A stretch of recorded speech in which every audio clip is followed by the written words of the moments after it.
All right, well, welcome, Daniel, to the Forge Fanatics Forum. You're the first guest on this season's show, I guess, if you want to call it that. We're happy that you're back in Hamilton. How are you feeling on this very snowy day after a weird weather week like we were just talking about? Yeah, I know. No, it's been really good. It's just like I said, the weather's been a bit weird. Summer one day and winter the other, but no, overall, just really happy to be here again for sure. Yeah, and we're all definitely happy that when you came back. I mean, we were all abuzz. Like as soon as they made the announcement, everybody was obviously when you left, we were sad to see you go, happy to follow you down in Phoenix. Hmm. And that's actually one thing I was going to show you is like I'm not sure if you are aware, it's 33 degrees Celsius. I don't Mm. know. That was my whole year being there. I think it didn't get under a certain amount of degrees, and it was like the whole opposite of Canada. It's kind of like, well, what am I getting myself into here? But Yeah. yeah, it's definitely nicer out there now than here. Yeah, I mean, like we saw you at the kit launch at the Forge store. Yep. All of you guys showed up in very long, big parkas, so it's very different than what's going on in Phoenix. And then again, first couple of games right away, jumping into CONCACAF games. The very cold day here in Hamilton, and then back to Mexico. Yep. I know you didn't participate in those two games, but you're obviously in training and stuff like that. Did you travel down to Mexico for the second game with the club, or you did you No, I stay up did. here? I did not. They had me stay back and do some rehab. I actually injured my groin pretty badly, like 4 days before the first leg. Oh, Uh, perfect. so it was just yeah. I didn't get to travel down with the team, but obviously saw it online, like on TV, and Yeah, uh, for yeah, sure. it was definitely a cold one here. I was in the stadium. I managed to sit Mhm. outside for the first 20 minutes, and then I had to give in to the cold eventually. Yeah, That yeah. was So good. how is the training going prior to? Because we're kind of, it's a dilemma that we kind of have every year, right? We've been fortunate at pretty much every year that it's been available for just qualified to play down in CONCACAF, whether it was the current Champions Cup or previously in the Champions League. But that also means that you're starting training very early in the year. So is it difficult to sort of jump in like that early in the season, like basically in the middle of January to get back into it again after a very short sort of holiday break kind of thing? I mean, not necessarily. It's just like any other preseason. Like you show up to training, you show up to the club, you do a medical first, with the doctors and make sure that everything's good, and then you kind of get back into training. And obviously, it's like a gradual welcome back, and a gradual intensity of training. So it was just like any other preseason, really. And personally, it went super well for the first 4 weeks because obviously I hadn't Mhm. played professionally for 2 years, so it was kind of like in my own head, it was kind of like a question. Okay, am I, going to be able to withstand the intensity and the preparation Mhm. and stuff? And it was all positive the first 4 weeks, and then, like I said, it was just super unfortunate. 4 days before the first game, Mhm. I got injured, so it was just personally a very Mhm. frustrating moment for that to happen. But it's not like it's basically like any other preseason. You Right. show up and you prepare for 4 weeks, and then you get into it. So it's Mhm. not really difficult or different, I would say. Yeah. Well, I mean, surprisingly, a lot of the questions that we're getting, because I did put it out to our fan group, like I said, we're getting Yeah. close to 2,000 members there. And a lot of the focus of a lot of the questions I'm getting is things like training, what's happening behind the scenes, how do you guys prepare for matches and stuff like that. And I know, like I said, when I did speak with you briefly at the kit launch, we were kind of discussing sort of that break in between the CONCACAF games and the start of the season, right? So do you guys sort of kind of go back and take a little bit of a break after CONCACAF, or is it kind of steady training until you sort of ramp up for the beginning of the new year, the new season? No, so I believe even last year and this year as well. Mm. Obviously, we played the two legs, and then depending on if we go through or not, Right. I believe if we were to go through, we would stay in training. Hmm. But we didn't, so the club gave us 2 weeks off. So after the second leg, I think we came back, or the team came back the day after the game, and then we had a bunch of individual meetings, just kind of going over how the Concacaf bout went. And then we had, I think it was 2.5 weeks off. Hmm. And then everybody kind of goes their own way. Some guys went back home, back to Europe.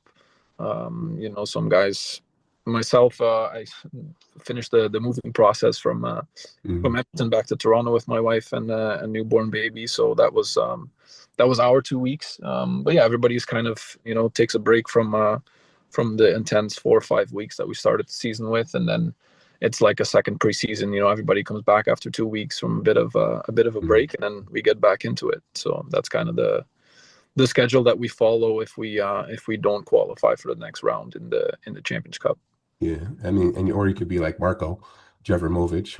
We follow you guys on socials as well, and all he's Yeah, posting is pictures from Mexico. Like I think he went down there and basically just didn't leave.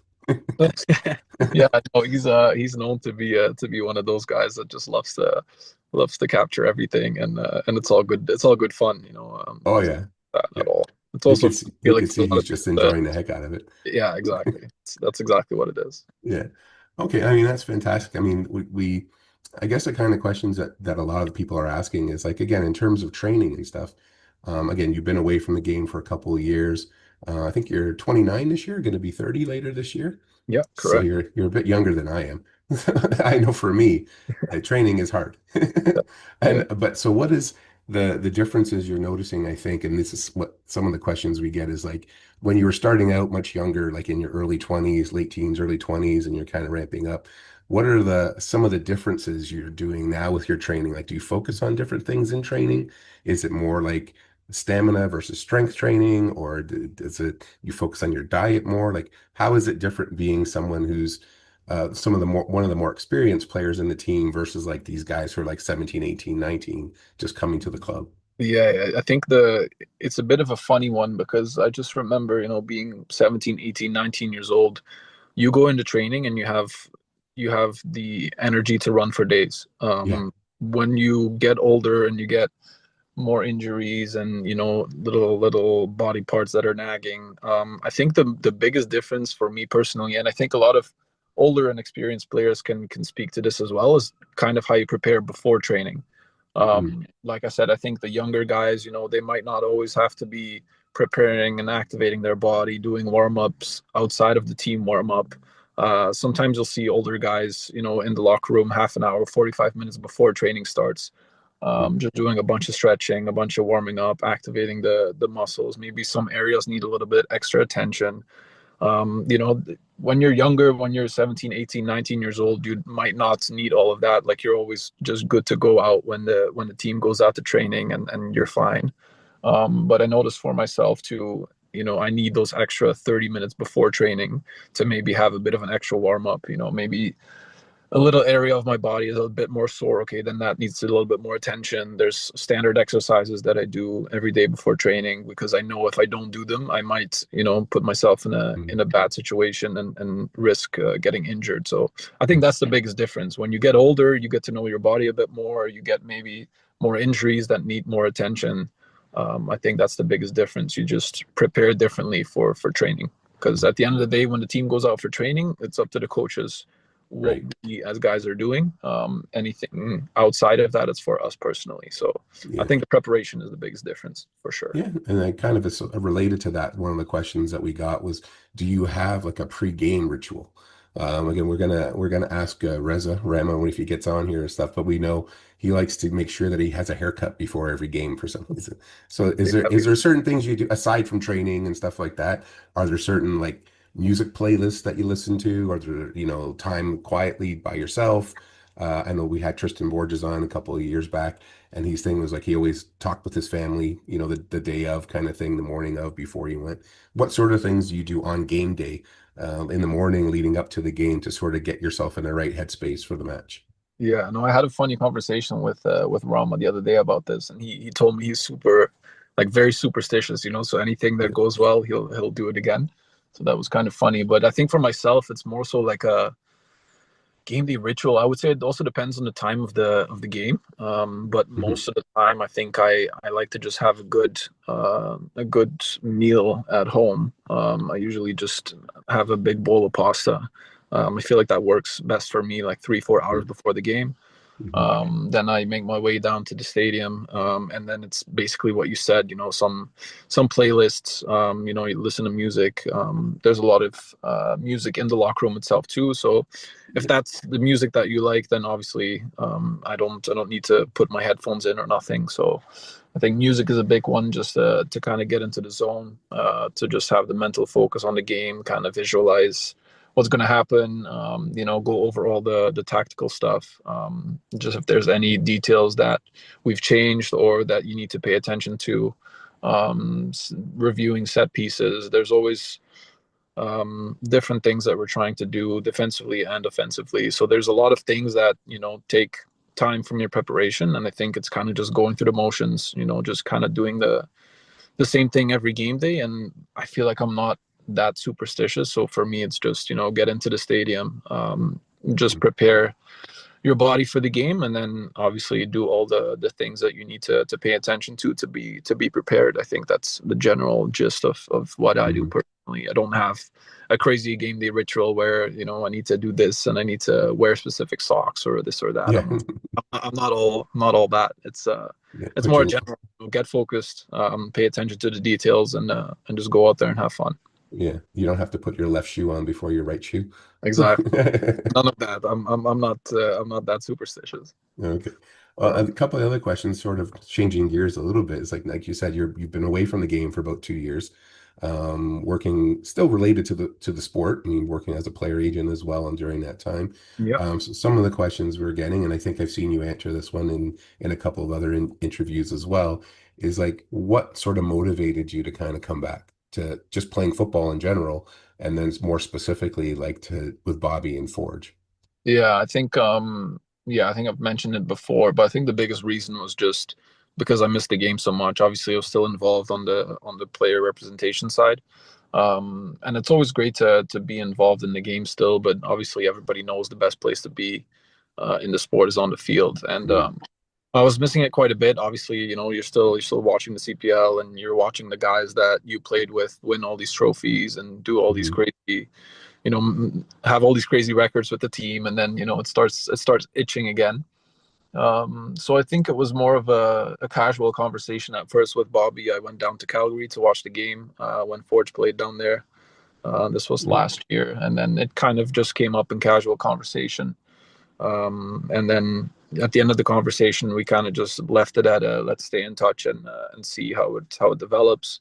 Obviously, I feel like I had to talk to my family about it, to see if they would support me in doing it.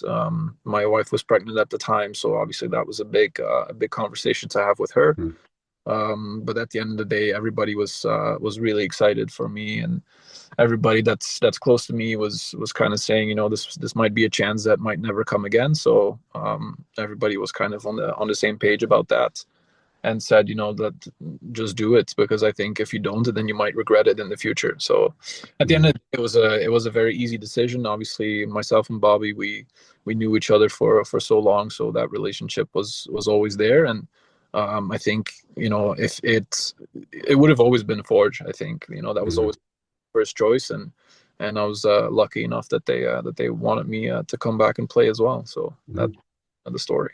No, that's excellent. I mean, that leads sort of into one of the other questions that someone asked is specifically about Bobby.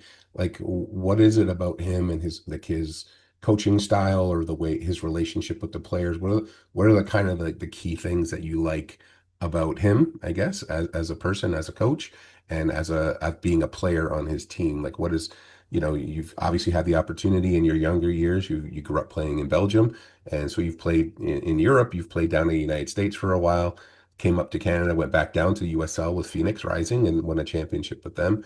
So you've had an opportunity to play with a number of different coaches and players and stuff.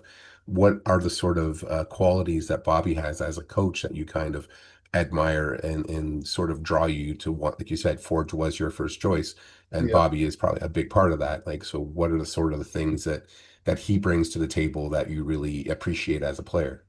Yeah, I think there's a couple of things. I think the most important one is the way that he thinks about football, the way that the game should be played. I feel like we have a very similar view on that as a coach and player. I grew up in the gang system back in Belgium. It was always, possession-based football, play out of the back, create chances while also entertaining the crowd. I think that's Mhm. a similarity that we have. And then obviously he's super knowledgeable. I mean, the tactical versatility is just, it's another level on what I've seen in North America before. So I think that's the biggest thing. I feel like we think about football in a very similar way. Mhm. That's one thing. The other thing is obviously, Forge and Bobby have given me the chance to become a pro. I mean, in 2019, when I was looking for an opportunity, I was lucky enough to come and try out for a week, and I think immediately it was a good click that we had, and it just worked out for me. And then obviously signing that first deal in 2019, it made me end up staying here for 4 years, and getting to know Bobby better as a person, as a coach. Mhm. I said the way that he thinks about football and the attention to detail is something that I admire about him, and I think, like I said, we think very similarly about how the game should be played. And then I also think there was maybe a factor of, I've been in the league for a couple of years, and I've won some things with the team, maybe the experience that I could still bring to a locker room that's fairly young. I think that was probably also something that they could see in me and they value in me. So that's I think it was just the perfect scenario to come back and play for Mhm. Forge and play for Bobby as well again. Yeah, and that's kind of one of the things I was looking at as well. Like we do have a very young squad, and a lot of really strong young talent as well. They just announced today the signing of Romatario. He was on a short-term contract for CONCACAF, but now they've signed him under the U Sports deal as well. So we've got a lot of young, early 20s, late teens type players ready in the system there. Do you see the club this year maybe relying on those guys a bit more than we have in past years? I mean, we've always done well. We've had players come through the system like Kwesi Poku and a few others that have just, developed extremely well with Forged and moved on to a few other places. Rubens Passius is down now, signed with Nashville, playing for their second team, and he's actually had a few minutes with the first team with through CONCACAF and that as well.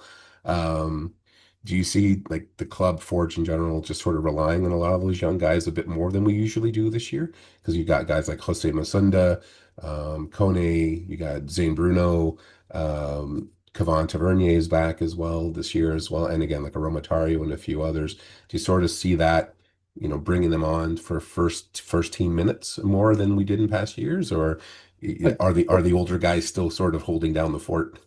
No, I think it's a good mix. I think there's obviously a lot of guys still in that locker room that have experience and have been in the league for a while, and I think that's kind of what the club's always done, is kind of mixing the experienced players with the younger talents, and kind of showing the younger guys, like there's older guys in here that have proved that they can play and still do it at this level. And if you want to be better, have a great career, then there's guys in this locker room that can help you do that, and give you advice, give you guidance. So I think that's something that Forge has always done really, really well, is mixing a core group of experience with a lot of younger talents, and it gives those younger guys an opportunity to learn and to thrive, obviously. And we give them all the chances they deserve, and I think they're doing a great job at showing themselves, and I think they'll continue to do so. It's excellent. I mean, the other kind of there's a couple different ways we can go here based on a couple of things that you mentioned, but one of them, like you mentioned, like growing up in the Genk system, playing in Europe and that sort of thing, and then coming over to North America and stuff. And I know we've had conversations with Alex Achinioti Janssen as well in the past, growing up in Sweden and coming over, and describing like what are the differences that you see sort of from your time growing up through that system and how we train like younger players here in Canada. Like, is there difference in like they're more heavily tactically focused, or they're more focused in a different way, or like I guess I'm gonna leave it up to you to describe like sort of what are the differences you notice in terms of coaching styles and training styles in the academies or in the clubs between say the European, the Belgian style versus what you've seen in North America. Yeah, no, I think there's again a couple of things. I think it's just they're very different systems. If I guess the best way I can explain it is, Belgium is a country that has 18 professional clubs in the first division, and there's maybe a difference of 2 hours of driving between those clubs. Mm. look here in Canada, obviously the number of clubs is a lot lower and the surface area is a lot bigger. So, the biggest thing for me when I look at the different systems is in Belgium, I had the opportunity to play in one of the best academies in the country, but we also played every single weekend against other first division academies. So every week you're playing against opposition that's of similar level, maybe sometimes even better. That they're at the same level. I feel like here in Canada, North America, it's very hard to have the top tier youth players play against similar opposition every single week, week in and week out. I think that's one of the things that makes it maybe a little more difficult to develop the playing the game at a high level every single week. That second, I think there's the training opportunities. I think when I was 11, 12 years old, I think we trained maybe 6 times a week and played a game on the weekend. I feel like a lot of academies here maybe don't have the opportunity to do that. Either it's facility related, or it's weather permitting.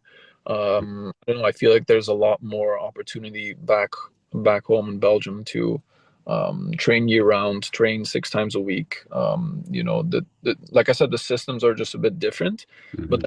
that you can't develop quality talent here. I mean, there's so many talents here in the GTA alone that I think um, it is possible for academies and clubs to develop great talent. It's just a matter of can you get them into training a great amount? Can you get them into gyms, maybe even to do focus on the physical part more so than on the technical part.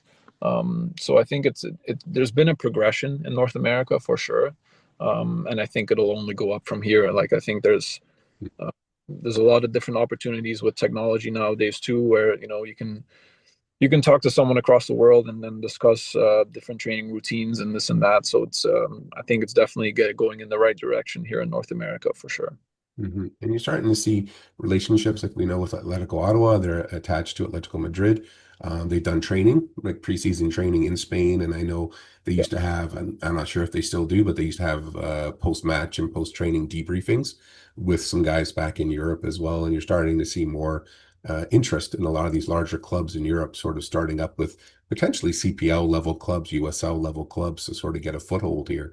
And then they're opening up, I think Atletico Ottawa's opened up like an 18 and under academy that's a tie to Atletico Madrid as well to sort of bring some of that training type mentality over this way.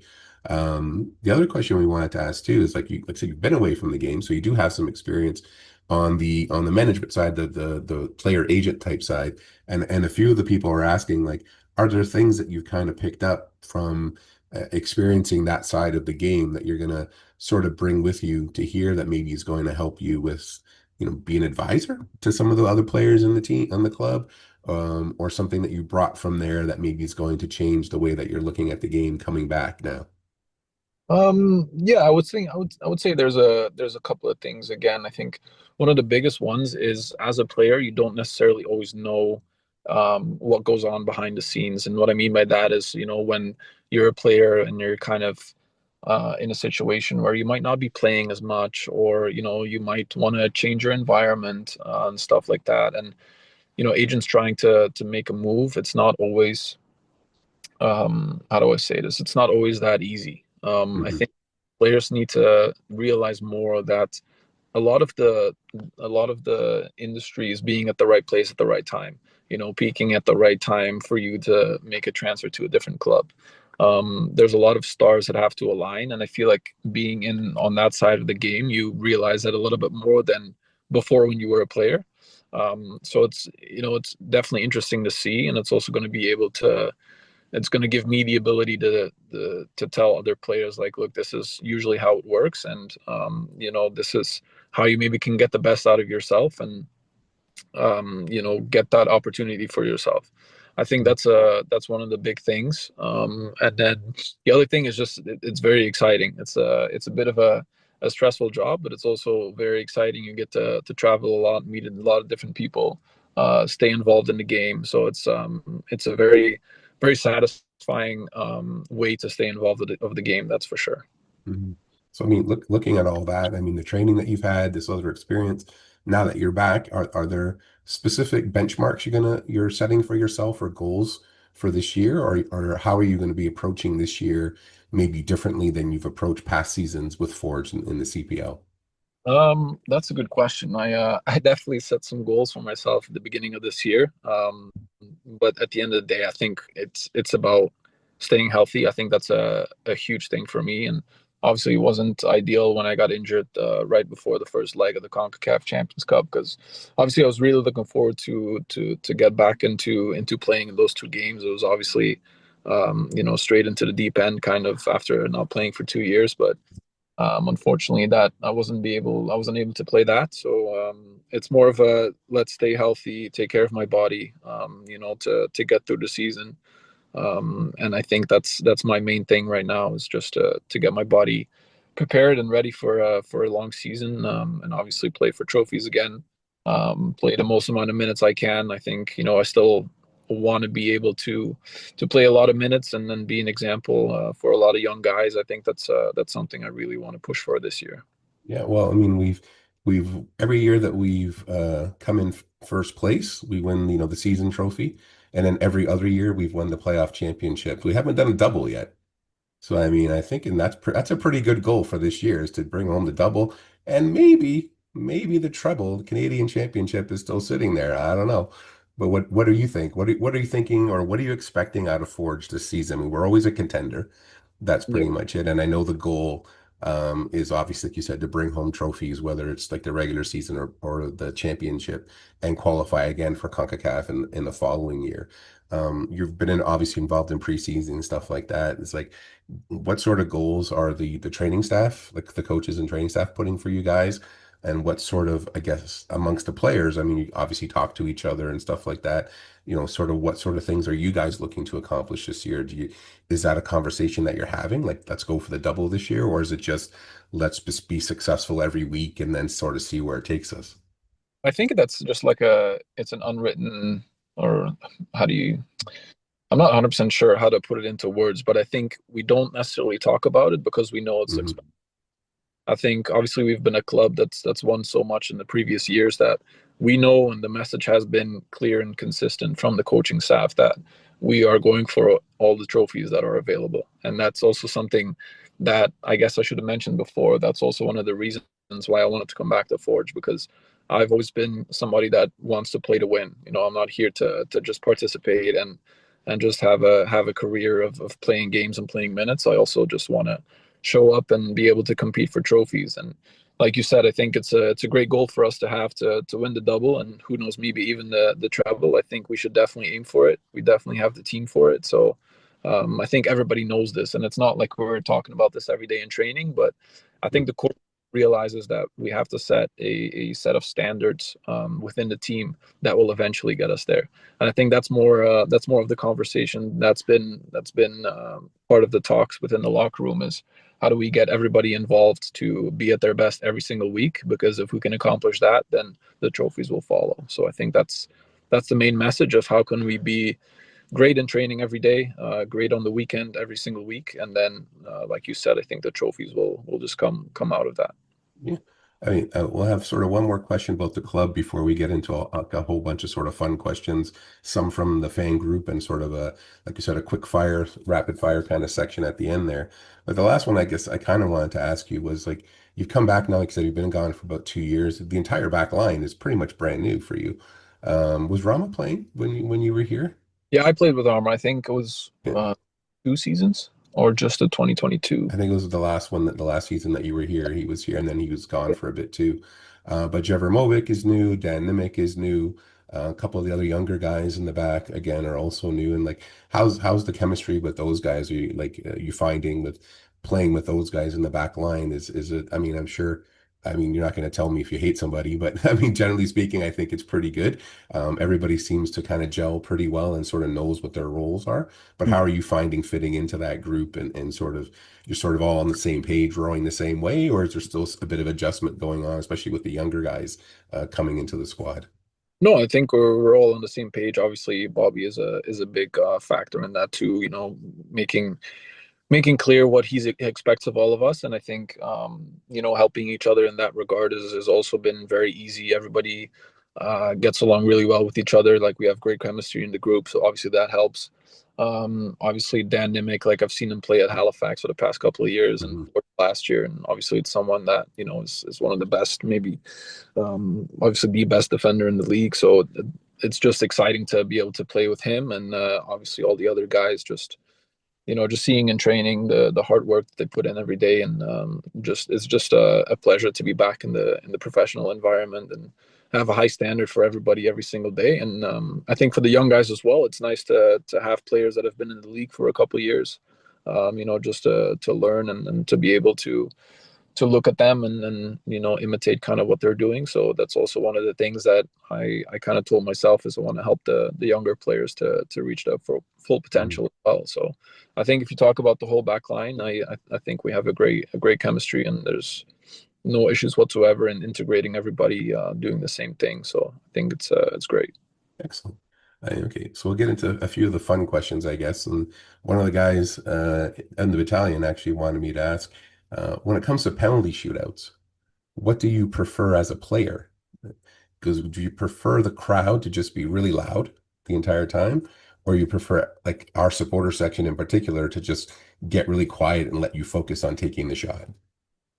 That's a good question, actually, because I've taken a few penalties at Tim Hortons Field, of course, but I can't even remember what the fans are doing at the time. But no, I would say it doesn't really matter. I think when you're stepping up for a penalty shot, you're just locked in, you're focused. So at the end of the day, you don't necessarily hear what's going on around you. But I guess if I have to say something, I would say just make some noise and cheer and encourage us to score. Obviously.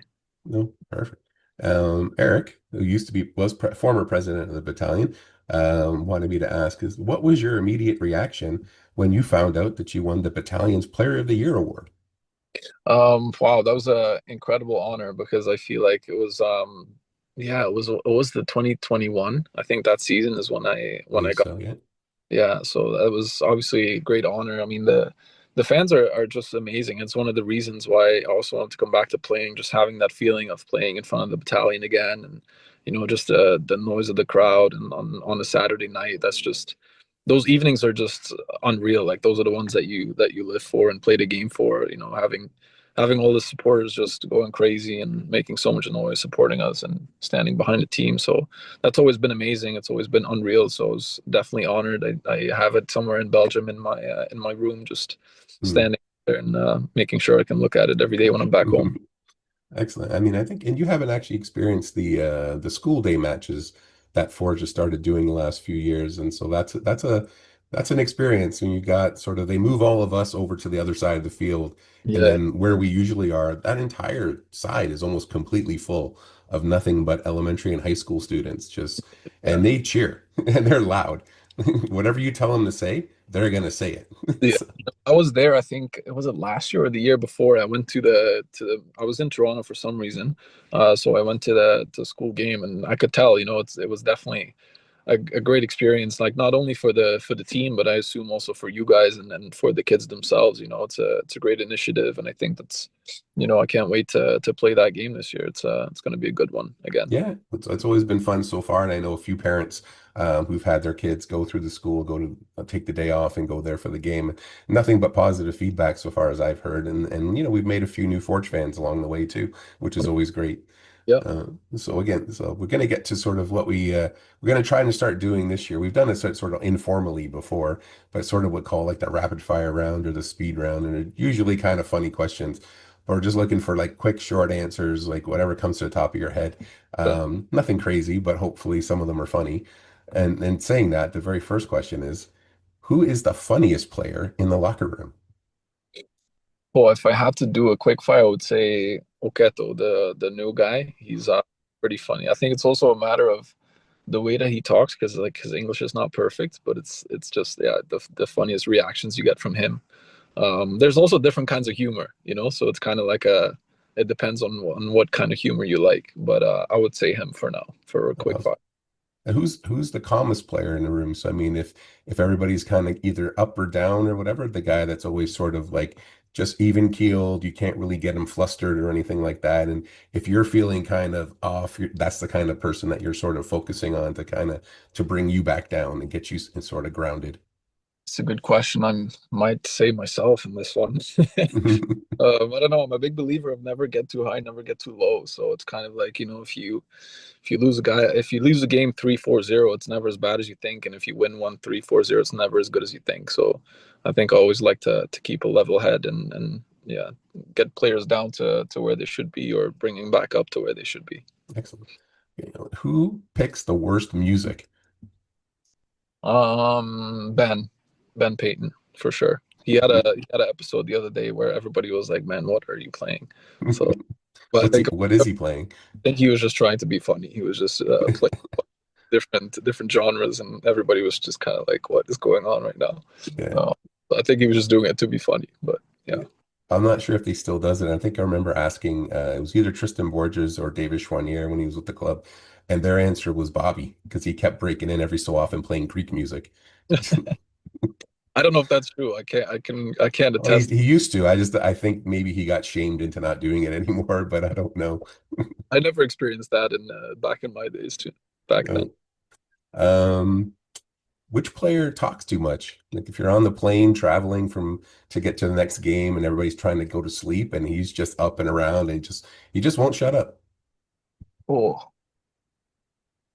I don't know. I wouldn't be able to tell. I think everybody's kind of quiet now, like in this team. I don't think everybody's. If we were to leave at 6:30 in the morning for a bus ride to the airport, I don't think anybody would be talking, to be honest. It used to be, and he's not with the club anymore, so he can't defend himself. But I know a few guys used to tell me Sebastian Costello just wouldn't. He was Okay, just a bit of a pest. Sabo would be one of those. Yes. Who was your favorite footballer when you were growing up, and who is it now if it's somebody different? Um, well, growing up, I had a few, but I would have to say Ronaldinho was a big one. I remember, just watching him at Barcelona in the Champions League. That was a big one. Iniesta was also huge.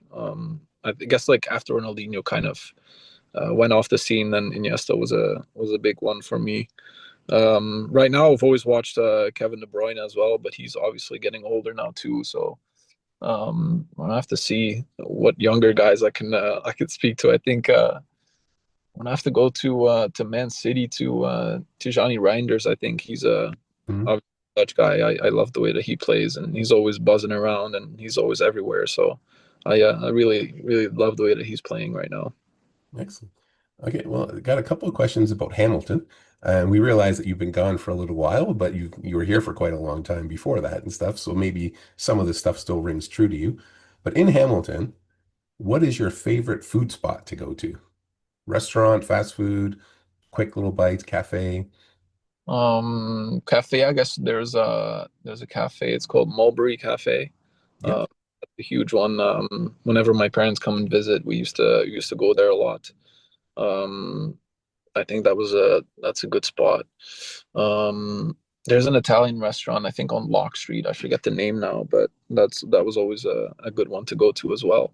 I actually don't know if it's still there. I haven't gone in so long, so it might not even be there Yeah, anymore. Mulberry still is. The one on Lock Street, I'm not sure. There's been a lot of places coming and going there and stuff, but yeah. But Mulberry, it's in my old neighborhood. I grew up there until I was like 22, 23. It was like a block over from the house I grew up in, so I've been down there quite a bit. Yeah, But a yeah, good.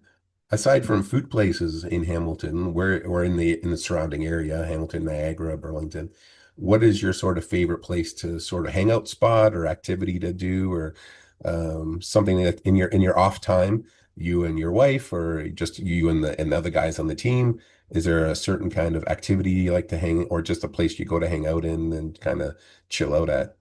I think back in 2020 when I was like during COVID times. I think I was living with Anthony Novak at the time. We used to go to Bayfront Park quite a bit, just to like Mhm. I don't know, walk around, hang out, watch the sunset, like those type of things. I think that was one of the good spots that we'd like to go to, just to hang out, be outside, get some fresh air. I think that's it's a nice place to just go and hang out in Hamilton. If it's a nice day out, you might as well just go watch the people, what's it called, rollerblade around and have the Mhm. skate out and all that. So that was a good spot to go to for sure. Nice. And the last question, you've played football in a bunch of different places, obviously, and you've obviously spent a lot of time in Canada. You think you were living out in Edmonton and that sort of thing. If you could live anywhere in the world, like you just had your choice of anywhere in the world that you could live in, where would it be? Well, that's a tough question. I think Toronto is definitely up there, like downtown Toronto. My wife and I, we met each other here, and it's just one of those places that feels like home. Um, and then I think like what would be really nice to the south of Spain as well. Just about the Mediterranean. I don't know, just having great food. Living close by the beach. I think that's also a dream that me and my wife have at the moment. Nice. I guess, I mean, that's it for the questions that I have for you. I mean, we really appreciate you taking the time to come out and chat. Hey, we're always available if you ever want to come back in the future, of course. We're looking forward to you guys getting back on the pitch. I think everybody's getting a bit antsy. We're trying to sort of get a few different events happening with the supporters group, and everybody's just kind of chomping at the bit, waiting for the season to start. But having said that, I mean, do you have any sort of final words for the supporter group, whether it's the Battalion, the Fanatics? What's your sort of parting message for them until we get back onto the regular season? Yeah, no, I think I just want to say thank you for the warm welcome back. Obviously, it's been great to receive so many messages from everybody. Excited for me to be back on the team, and obviously, I can't wait myself to be in front of you guys and play again, and obviously have that chemistry on the field again with the fans and with us as a team. So, just wanted to say I'm just really excited to get back to it, and yeah, can't wait to play on the 4th of April in front of you guys again.